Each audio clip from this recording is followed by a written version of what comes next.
March 31st, 2012, I'll never forget it.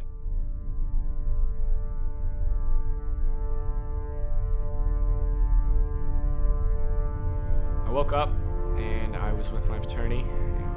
We were on a little trip about 4 hours out of Phoenix, and my aunt kept calling me. I didn't really pay any attention to it. Then I got a text message from my dad's business partner.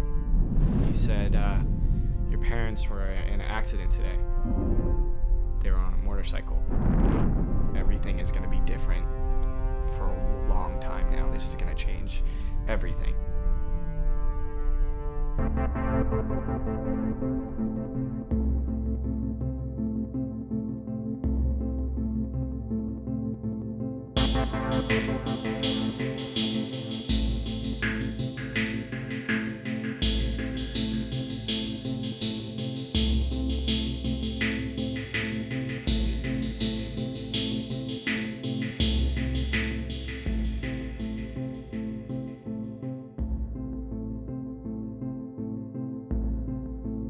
There's 1,000 thoughts running through your head at 1,000,000 miles an hour. You're wondering why, you're wondering what could have happened. I'm alone, and I'm a big boy now. My dad had died on scene at the accident, and my mom had flown 60 feet through the air and had been air vac to Scottsdale Osborne.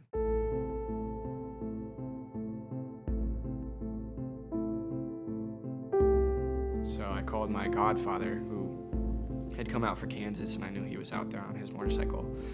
And I called him and I said, basically what is going on? What do I need to do? And from that phone call, I just remember saying, Al, is my dad really dead? And him saying yes, because I didn't want to believe it.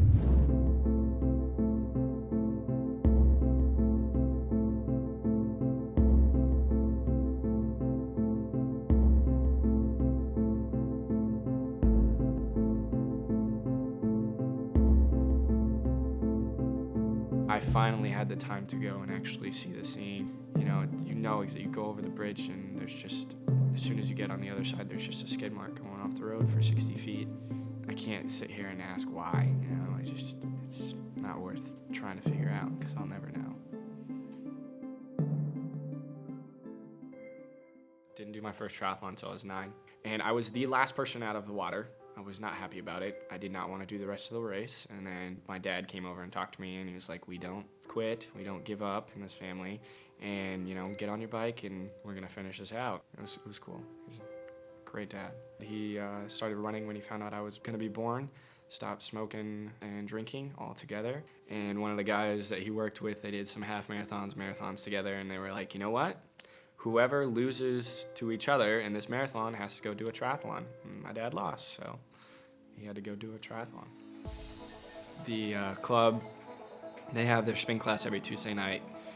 And so that's when the questions started asking, well, your dad was signed up for this race and next couple of weekends. And I was like, well, okay, well, you're gonna do it. He paid for it, and you can get his race number and all that. And of course, so they talked me into it.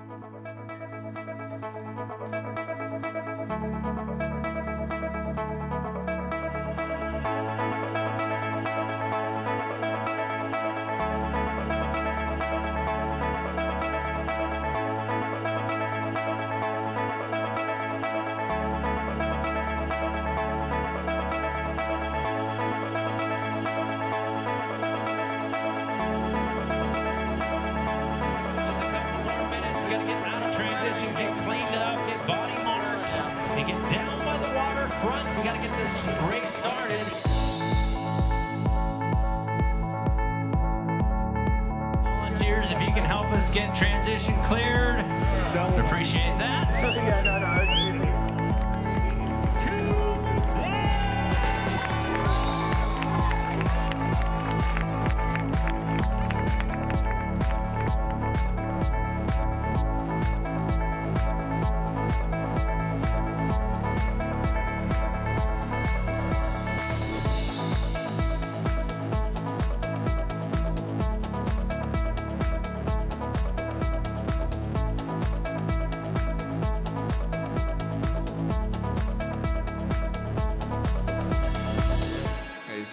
different sunrise.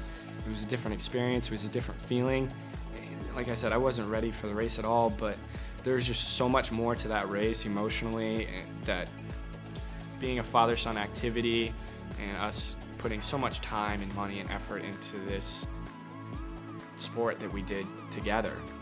I remember being on the bridge coming down at the end of the run and then, breaking down, and I started walking, put my hands on my hips, and just, I didn't want the race to be over.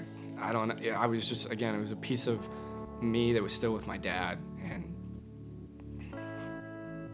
I wanted to hold on to it.